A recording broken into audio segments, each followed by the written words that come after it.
Let us look at the meaning of this sentence, Ashok ate a frog.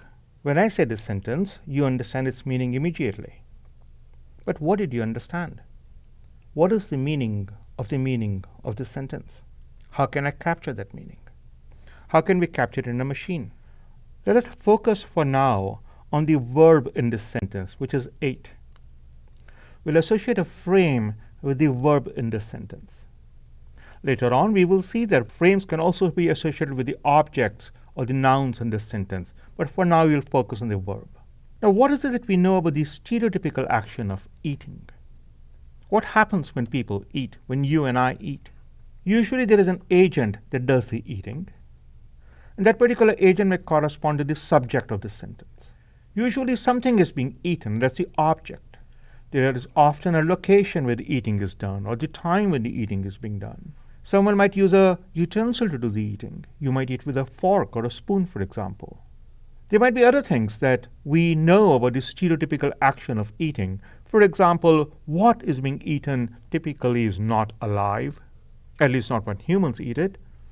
Now, this particular slot object is, this concerns the location of the object. Where is the object after it has been eaten?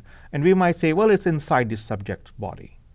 What might be the mood of the subject? Well, after people have eaten, typically they are happier. So here is a list of slots that we associate with the stereotypical action of eating.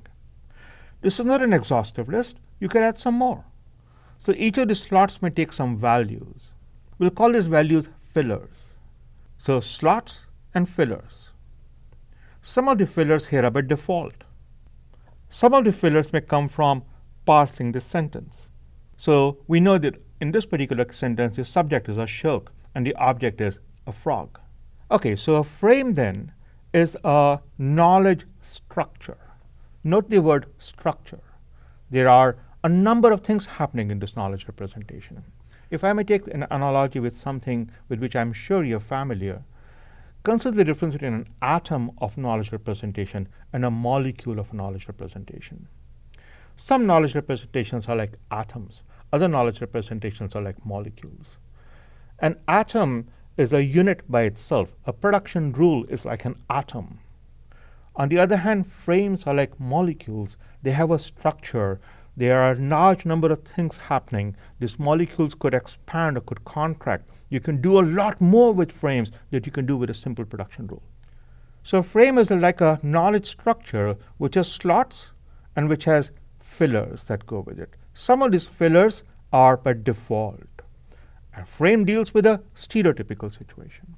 Consider now a different sentence. Suppose we had the sentence, David ate a pizza at home.